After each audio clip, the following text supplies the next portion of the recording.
Welcome সকলকে। আজ আমরা জানব ম্যাট্রিক্স সম্পর্কে।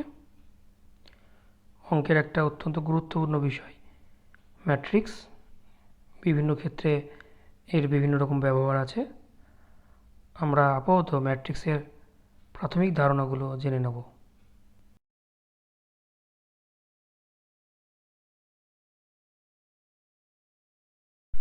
তোমরা ইতিমধ্যে ডিটারমিনেন্ট শিখেছো। প্রথমেই বলে রাখি, ম্যাট্রিক্স হচ্ছে ইউনিক রিপ্রেজেন্টেশন। ডিটারমিনেন্টের মতো একে ভাঙা যায় না।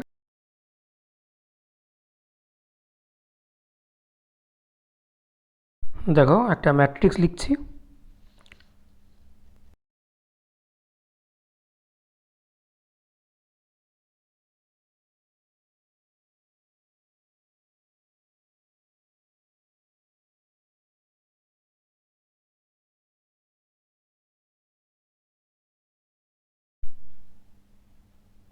দেখো, গোল করে চিহ্নিত করলাম।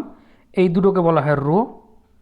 প্রথমে যেটা আছে সেটা হচ্ছে ফার্স্ট রো। দ্বিতীয় যেটা আছে সেটা হচ্ছে সেকেন্ড রো। প্রথমটা প্রথম সারি, দ্বিতীয়টি দ্বিতীয় সারি। এবারে আবারও চিহ্নিত করলাম গোল করে।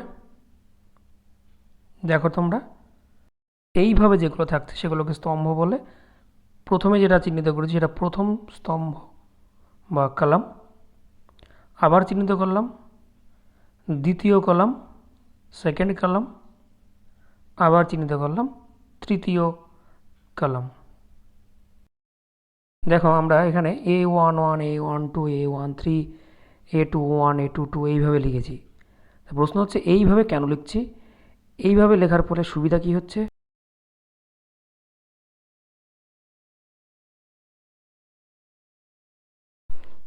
A11, A12, A13, A21 ইত্যাদি যেগুলো লিখছি সেগুলোর সাধারণ পদ যদি আমরা AIJ ধরে নিই, তাহলে I রিপ্রেজেন্ট করবে এই AIJ পদটি কততম রোয়ে আছে।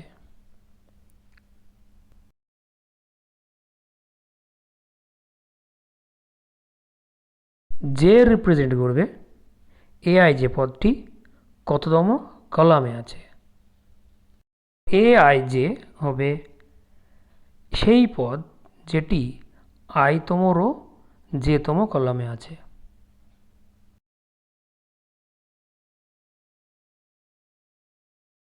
তাহলে A11 খুব স্বাভাবিকভাবেই একতম রো বা ফার্স্ট রো এবং একতম কলাম বা ফার্স্ট কলামে আছে। তার মানে A11 ফার্স্ট রো ফার্স্ট কলামের যে পদটি।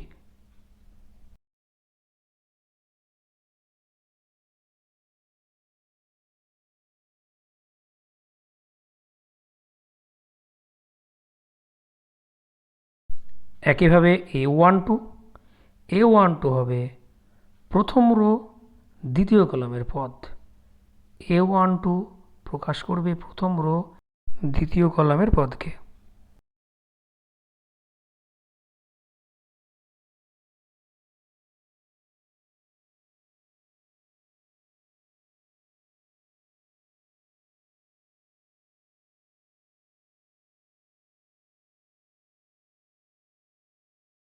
A13 1 প্রকাশ করবে ফার্স্ট রোকে, 3 প্রকাশ করবে থার্ড কলামকে। তার মানে A13 ফার্স্ট রো থার্ড কলামের পদ।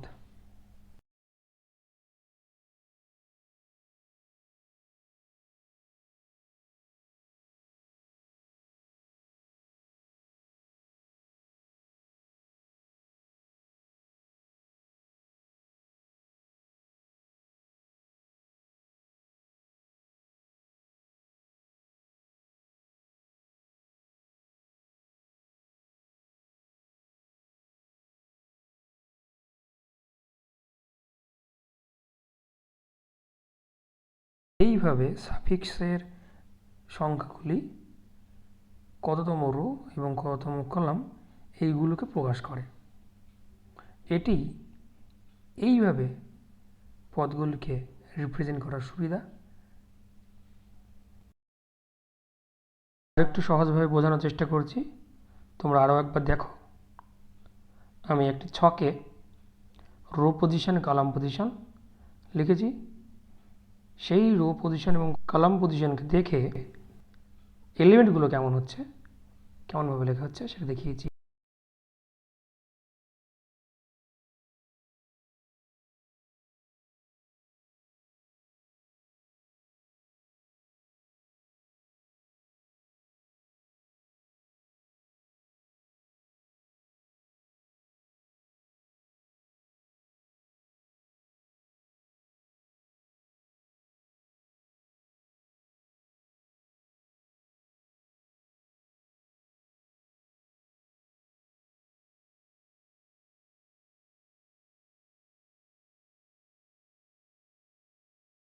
তাহলে i23 রো এবং j23 কলামের এলিমেন্ট হবে aij।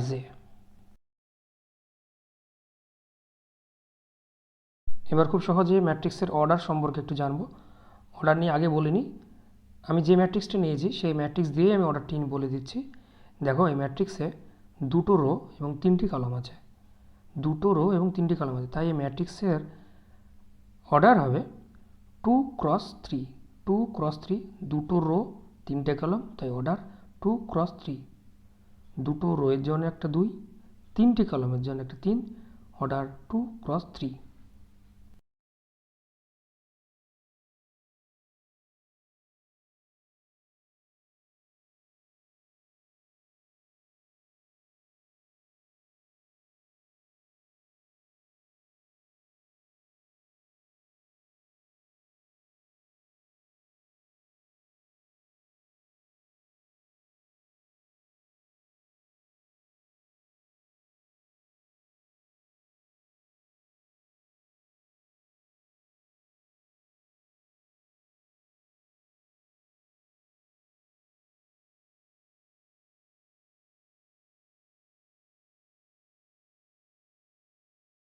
ম্যাট্রিক্সটির যে কোনো পদ aij টাইপের এবং i এর মান 1 এবং 2, j এর মান 1 2 3, তাই ম্যাট্রিক্সটিকে এভাবেও আমরা লিখি বা লিখতে পারি aij 2x3। aij ম্যাট্রিক্সের যে কোনো পদকে প্রকাশ করবে, আর 2x3 ম্যাট্রিক্সটির অর্ডারকে প্রকাশ করবে।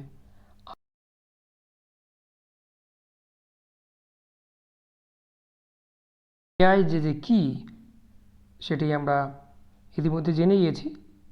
aij এই ম্যাট্রিক্সের প্রত্যেকটি পদকে প্রকাশ করবে।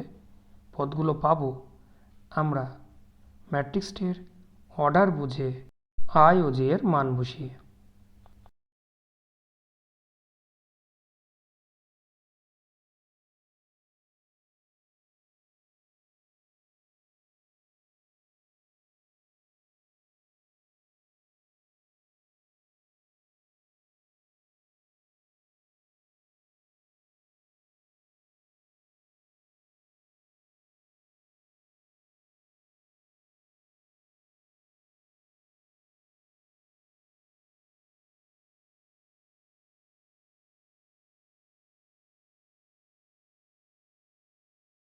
এবারে aij 3x4 মানে 3টি রো 4টি কলাম আছে, এই ম্যাট্রিক্সটি কেমন হবে দেখে নেব।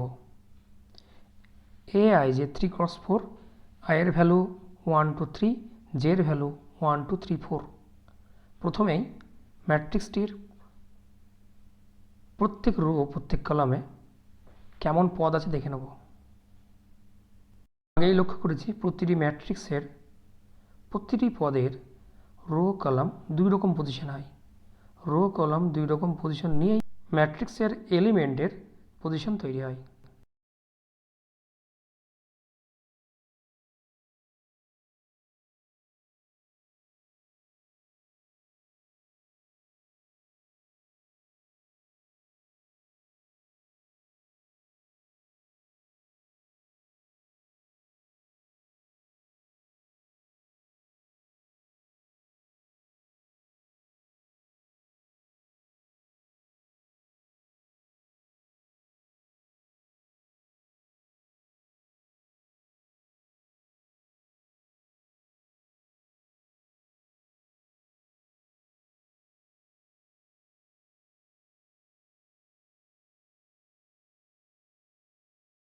ফার্স্ট রো ফার্স্ট কলামের element A11, first row second কলামের element A12, first row third কলামের element A13, first row fourth কলামের element A14, second row first কলামের এলিমেন্ট A21, এই রকমভাবে এলিমেন্টগুলো পরপর থাকছে।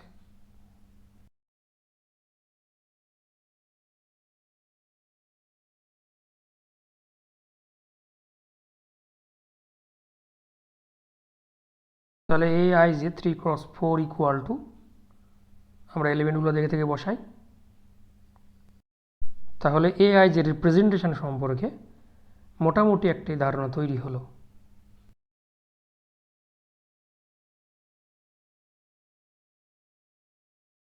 এবারে চলে আসবো ম্যাট্রিক্সের কিছু প্রকারভেদে।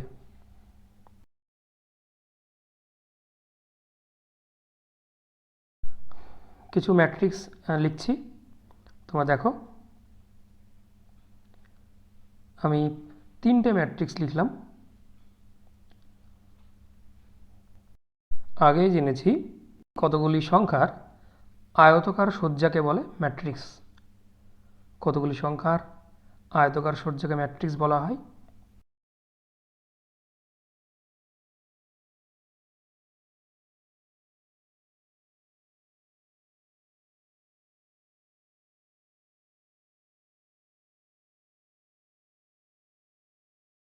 দেখো, আমরা এটাও জানি যে আয়তক্ষেত্রের দৈর্ঘ্য প্রস্থ সমান সেটি বর্গক্ষেত্র। ঠিক এখানেও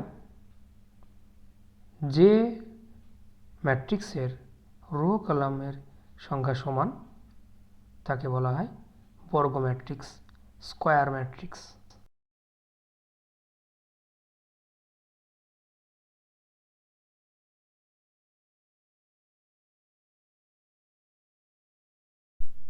লক্ষ্য করো, এখানে একদম প্রথমে যে ম্যাট্রিক্সটি আমরা নিয়েছি সেখানে রো কলামের সংখ্যা সমান, 2টি রো 2টি কলাম, তাই প্রথম ম্যাট্রিক্সটি স্কোয়ার ম্যাট্রিক্স। আমরা কিন্তু বাকি ম্যাট্রিক্সগুলোকে স্কোয়ার ম্যাট্রিক্স বলতে পারবো না, কারণ বাকিগুলোর ক্ষেত্রে রো কলামের সংখ্যা সমান নয়।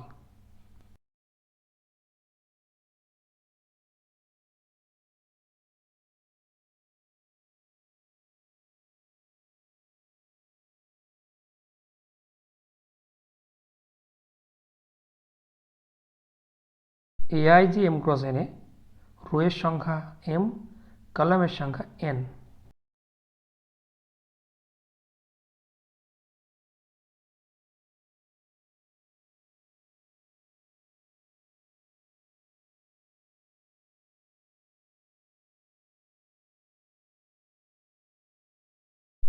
বর্গ ম্যাট্রিক্সে রো কলামের সংখ্যা সমান হয়, তাই Aij m ক্রস n কে বর্গ ম্যাট্রিক্স হতে গেলে m ইকুয়াল টু n হতে হবে।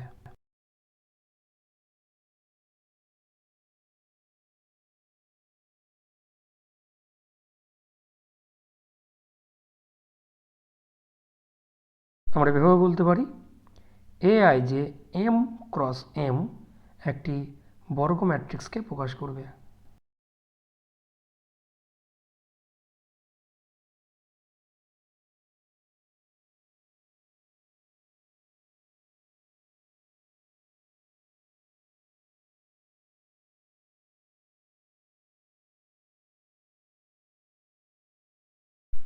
এবার Aij 3×3 এই ম্যাট্রিক্সটি আমরা লিখছি।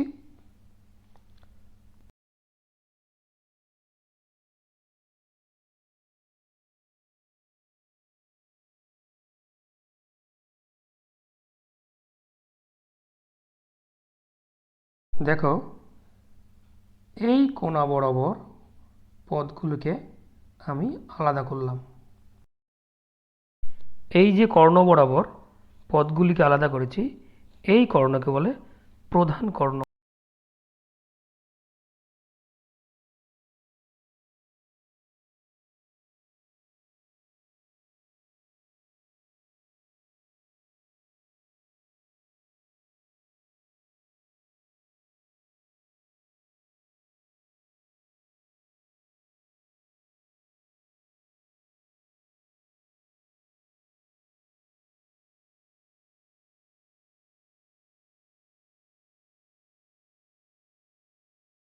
এখানে প্রধান কর্ণ বরাবর পদগুলি হল A11, A22, A33।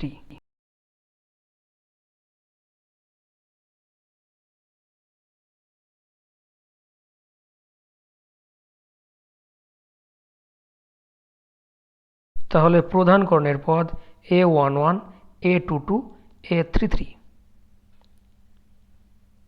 A11, A22, A33 I O J এর মানগুলো দেখো। A11 আই এর মান জে এর মান 1, 1। A22 আই এর মান জে এর মান 2, 2। A33 আই এর মান জে এর মান 3, 3। দেখো প্রধান কর্ণের পদগুলির ক্ষেত্রে আই এর মান এবং জে এর মান কিন্তু সমান হচ্ছে।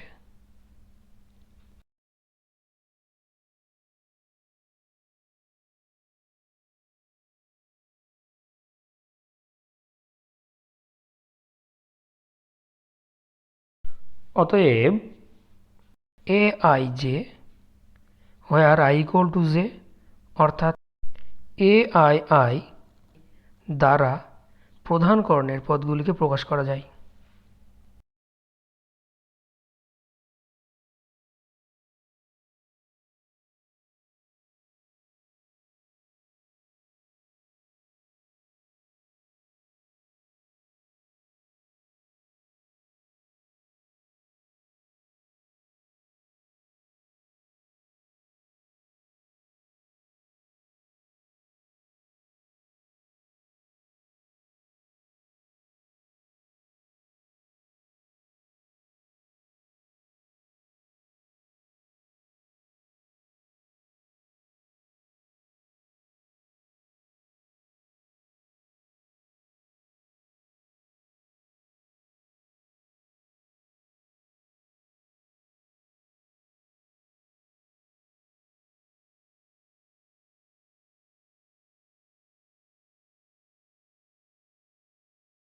তাহলে প্রধান কর্ণের পদ A I J where I equal to j, বাকি পদগুলো A I J where I not equal to j।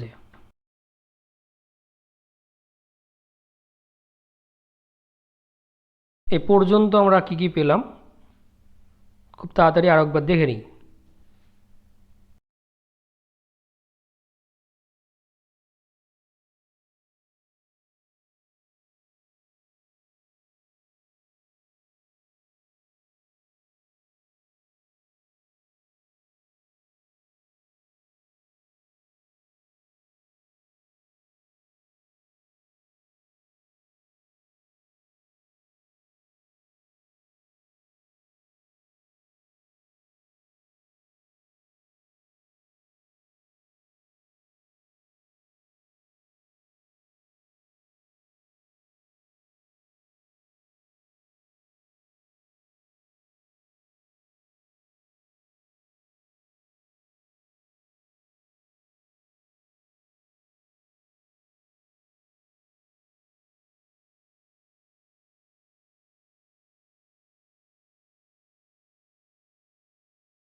দেখো আবারও কিছু ম্যাট্রিক্স লিখছি,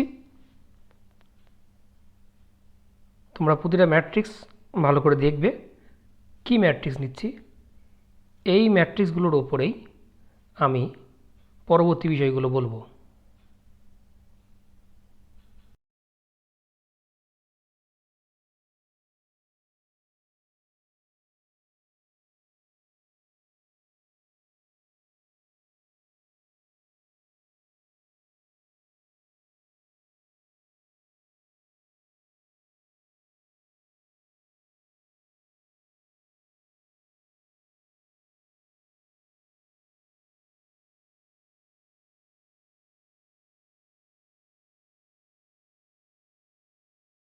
লক্ষ্য করো এখানে প্রত্যেকটা ম্যাট্রিক্সের মধ্যে কিছু কমন বিষয় আছে। খুব ভালো করে লক্ষ্য করো, দেখো তোমরা প্রত্যেকে বুঝতে পারবে কি সেই কমন বিষয়গুলো।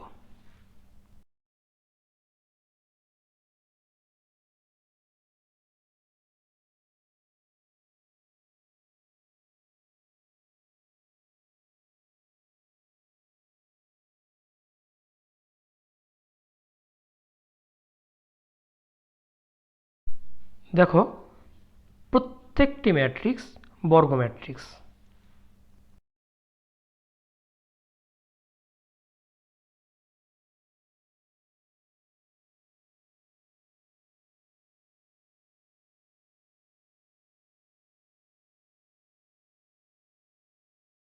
এবার একটা কাজ করছি, এটা খুব গুরুত্বপূর্ণ কাজ।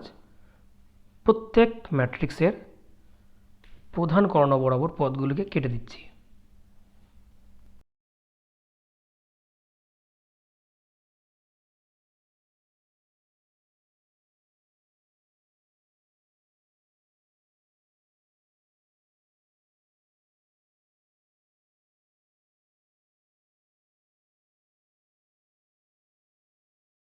লক্ষ্য করো কেটে দেওয়া পদগুলি বাদে প্রত্যেক ম্যাট্রিক্সের বাকি পদগুলি সব শূন্য। আবারও বলছি, লক্ষ্য করো কেটে দেওয়া পদগুলি বাদে ম্যাট্রিক্সের বাকি সব পদগুলি শূন্য। এবার কেটে দেওয়া পদগুলি কেমন? যে কোনো রকম হতে পারে, শূন্য হতেও পারে, না হতেও পারে। তাহলে এখানে প্রত্যেকটি ম্যাট্রিক্স বর্গ ম্যাট্রিক্স, যে পদগুলো কেটে দেওয়া হয়েছে সেগুলো ছাড়া সব পদ শূন্য। কেটে দেওয়া পদগুলি শূন্য হচ্ছে কোনো ক্ষেত্রে শূন্য হচ্ছেও না। এই ধরনের ম্যাট্রিক্সকে বলে কর্ণ ম্যাট্রিক্স, ইংরেজিতে বলে ডায়াগোনাল ম্যাট্রিক্স। তাহলে এগুলোকে বলছে কর্ণ ম্যাট্রিক্স, ডায়াগোনাল ম্যাট্রিক্স।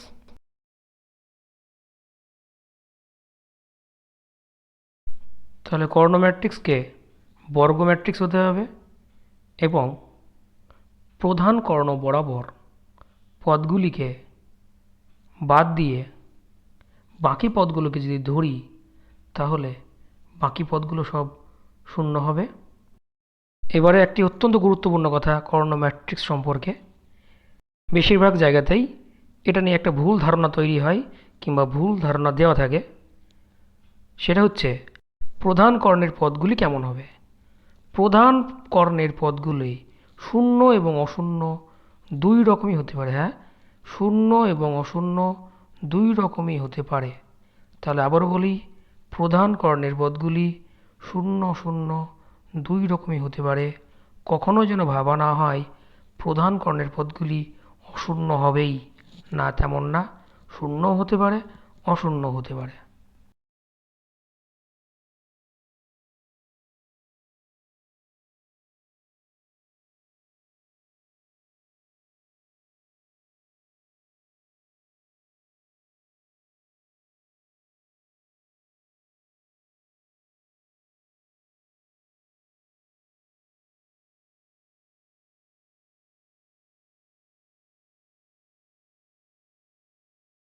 এবারে আসবো স্কেলার ম্যাট্রিক্সে। যে কর্ণ ম্যাট্রিক্সের প্রধান কর্ণ বরাবর সব পদ সমান তাকে আমরা বলবো স্কেলার ম্যাট্রিক্স। আমরা যে 6টি ম্যাট্রিক্স নিয়েছি তার মধ্যে শেষ 3টি ম্যাট্রিক্সের প্রধান কর্ণ বরাবর প্রত্যেকটি পদ সমান। তাহলে এখানে শেষ 3টি ম্যাট্রিক্স স্কেলার ম্যাট্রিক্স। এবার বুঝবো ইউনিট ম্যাট্রিক্স বা একক ম্যাট্রিক্স সম্পর্কে। এটি ম্যাট্রিক্সের বিভিন্ন ক্যালকুলেশনে অনেক ব্যবহার হয়।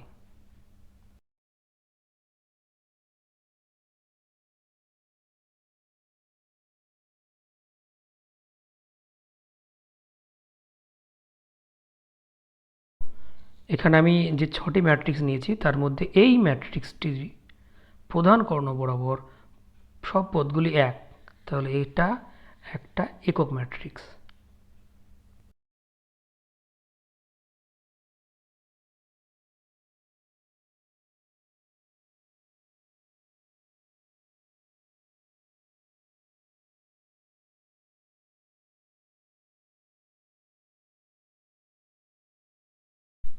একইভাবে দেখো আমি যে ম্যাট্রিক্সগুলো লিখছি এই ম্যাট্রিক্সগুলিও এক একটি ইউনিট ম্যাট্রিক্স বা একক ম্যাট্রিক্স।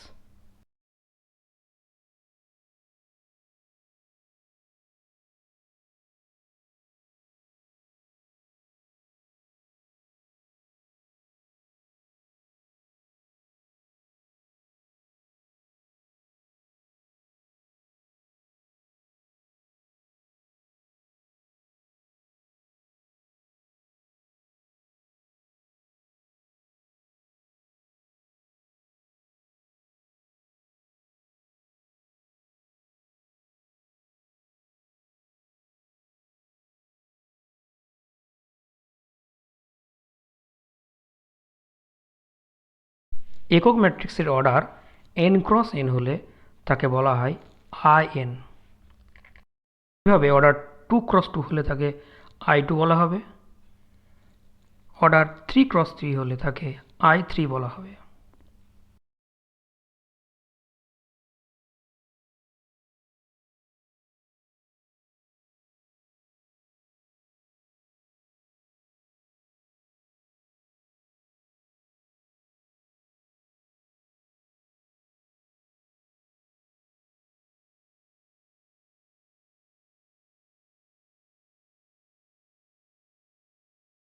এবার দেখব আরও কিছু ম্যাট্রিক্সের সংজ্ঞা এবং উদাহরণ।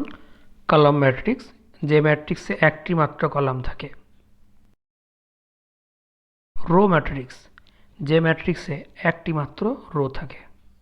আর শূন্য ম্যাট্রিক্স বা জিরো ম্যাট্রিক্স বা নাল ম্যাট্রিক্স, যে ম্যাট্রিক্সের প্রত্যেকটি পদ শূন্য তাকে শূন্য ম্যাট্রিক্স বলা হয়। আজ এই পর্যন্তই। পরবর্তীতে আমরা ম্যাট্রিক্স সম্পর্কে আরও কিছু জানব।